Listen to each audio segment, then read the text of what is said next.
Now, I wish I wouldn't have got this call, but I did. There was a family who called me. They needed some help with some information about how to take care of their $80,000 a year tuition and fees. I'm going to tell you exactly what I told them so that they can decrease that debt and graduate debt-free.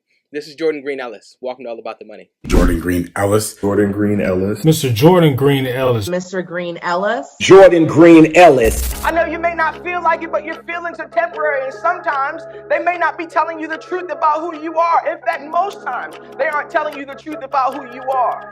You may feel like you come from the wrong side of the tracks or the wrong neighborhood, or maybe the unlikely is okay. When I was in college, I couldn't afford books, but now I write books for college students.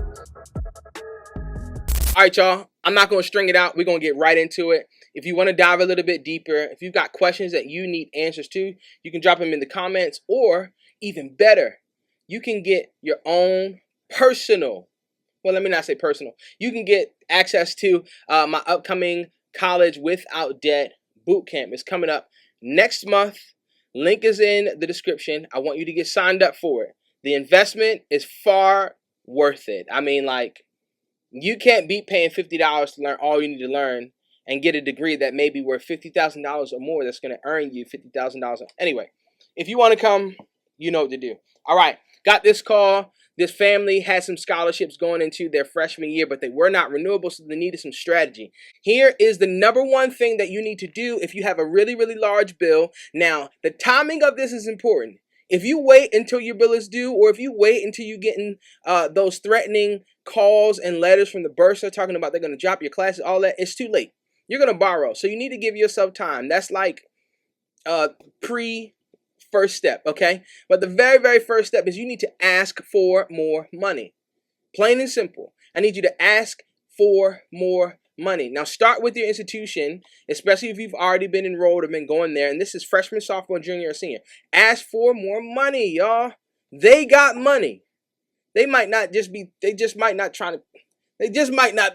trying to give it to you, okay?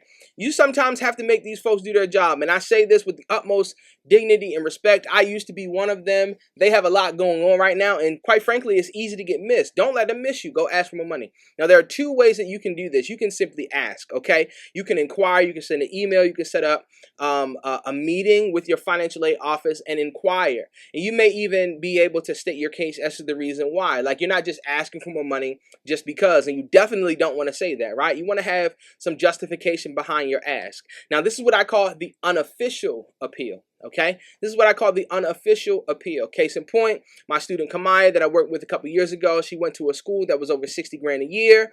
And when I saw her award letter, I noticed they were probably shortchanging her a little bit. I said, hey, say this. This is the unofficial appeal. I said, hey, say this. Can't tell you what I said. You got to come to the boot camp to get that. But I said, hey, say this. And in less than 24 hours, if you've been rocking out, you've heard the story, she got more money. And that actually put her over the edge to actually get paid to go to school. No debt, no loans, getting paid. Scholarships and grants, baby. That's the way that you want it. So the first step is what I call your unofficial appeal. I want you to simply ask for more money. And you want to do it in a professional manner. You want to do it in a professional manner. And what I mean is you want to simply state your case. This helps if you have a high GPA. But even if you don't, you can still ask, right? This is their job. If they tell you no, nothing changes.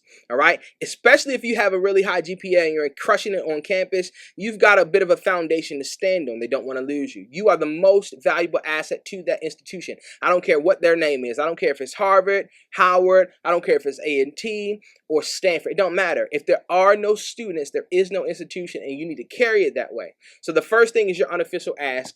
Ask the Office of Financial Aid, or if you've gotten some scholarships from other offices on campus, ask them for more money because they have it. Okay? And if they tell you no, here's what I want you to consider. I want you to consider submitting what's called a appeal letter. Okay?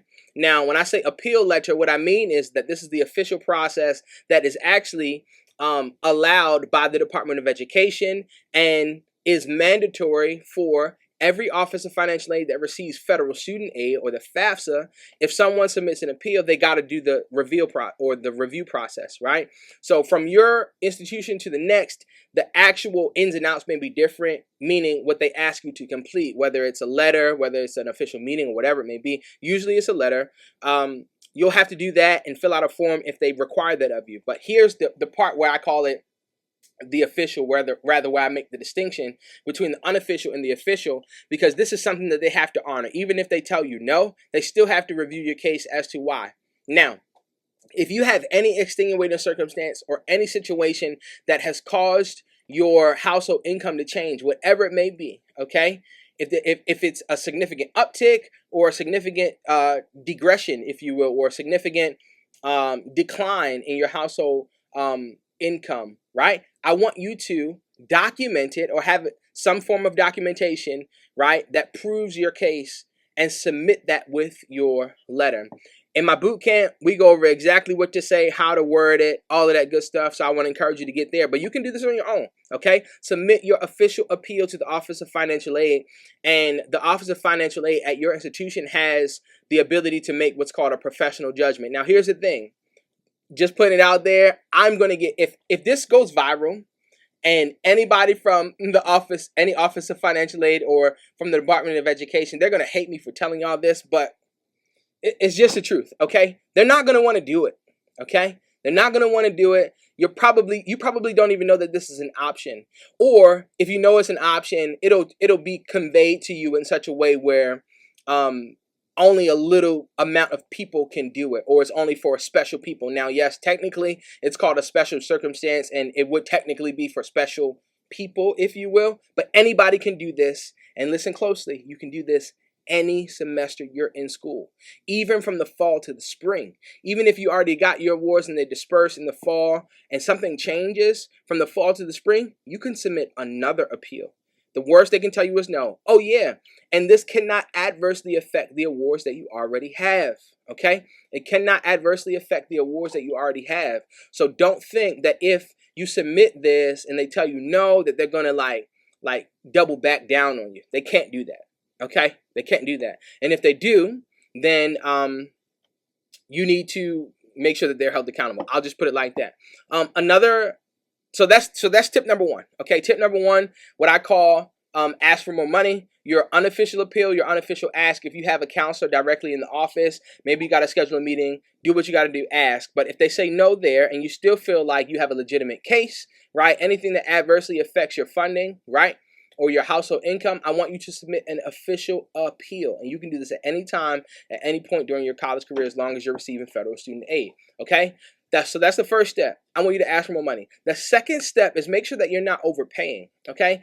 And I've seen this on a very, very slim cases to where you wouldn't be able to do this. But this is a general rule of thumb for most undergraduate institutions for full-time students, is that they will charge you for health insurance, okay? Don't overpay. If you have your own health insurance, you can use that as your health insurance and not have to pay the fee for health insurance that the institution is going to charge you, okay? So don't overpay. Don't overpay for books, okay? You don't need brand spanking new books, okay? Buy or use a book. Buy or rent a used book, right? Something that's going to help you to cut some costs, all right? Maybe downgrade that meal plan if you can, okay? I ain't telling you to starve, but we talking about, you know, making sure that we don't got to go in debt for this. Making sure that our degree is a good financial investment for the future. That's the only reason why we go to college. Another tip that you can do is to get involved on campus. For myself, I went to a historically black institution in HBCU culture. We have campus royalty. I'm a former Mr. Coppin State University. Now, when I was in school, the benefits weren't that great in comparison to some others. And when I say weren't that great, you'll understand what I mean. I got a book stipend for my position, but other misters and misses at institutions other than Coppin, they would get benefits like their tuition and fees paid, or room and board paid, or things like that, right? SGA presidents. Now, while you may not have a Mr. or Miss position on your campus, there are what are called resident assistants, okay? Resident assistants are the managers of the dormitories that are on your campus, right? And they usually get free room and board. So that will help to decrease the cost of your direct costs of the institution significantly. So I want you to get involved. This may not be something that you can do as a freshman. I almost guarantee you can't do it as a freshman. But in your next year, remember, you got to pay for 4 years. Okay, but in your next year and in the following years, you may want to consider becoming an RA or some similar position. It may be student government. It may be an orientation leader. It may be a student ambassador, right? All of these positions have the opportunity, in most cases, to either earn money or give some sort of benefit that will take away from your tuition and fees. Now, let's just kind of unpack that a little bit more. If those positions, and this is common, this is not just historically black institutions, this is non-HBCUs as well, okay? I have a family that I just worked with recently. They're going to University of Tampa this coming fall, and when I was working with them and we went through this exact step, I found some positions on that campus that actually paid students, okay? And so that's another means of income that you can use to pay that tuition and fees. All right. Another thing that I want you to do, and I'm just flowing off the top, I'm giving you a whole lot. I didn't even write any of this in my notes. I want you to inquire about work study. Okay. Work study is so like heavily guarded by offices of financial aid because the funds are slim. And I say that relatively because I know what the lens is like on the side of the financial aid officer. And so I get why they approach it that way. But here's what happens. Sometimes a student will get awarded work study, but they won't use the award, right? They won't actually take the position. And so what happens is those funds that were supposed to go to student A, they're still available. And so you want to inquire, especially if it wasn't on your award letter, I want you to inquire with your Office of Financial Aid about additional work study positions. Some schools may have a waiting list. Some schools may automatically place you. But the point is, you have to inquire. It's probably not going to be well advertised, and that's okay. This is a contact sport. I want you to go get in the game, okay? So inquire about work study. Now, you got to be responsible with work study, right? Because it's not going to be just like a normal financial aid award. It's going to be paid to you like a paycheck. So you got to be responsible and pay that to your tuition and fees, all right? So that's another thing you can do. I want you to ask for more money, your unofficial and your official appeal letter, right? That's two different steps. Go back and watch it if you didn't catch it. The next thing is I want you to try to get involved on campus. RA, student leadership positions. Some of them have benefits that will help to drop that tuition and fees, right?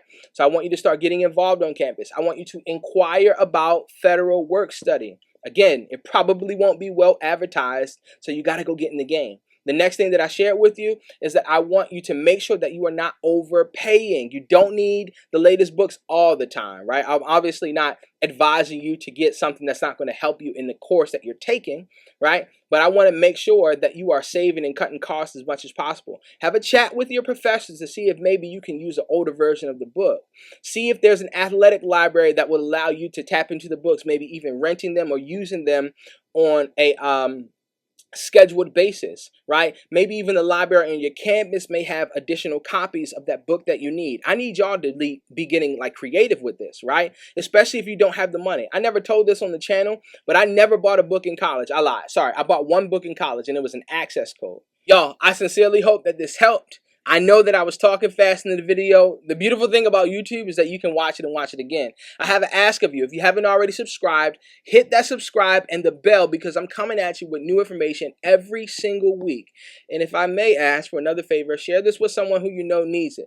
You don't have to use student loans, but you do need the right information. My name is Jordan Green-Ellis, and this is all about the money. I'm signing out, but I'll see you next week.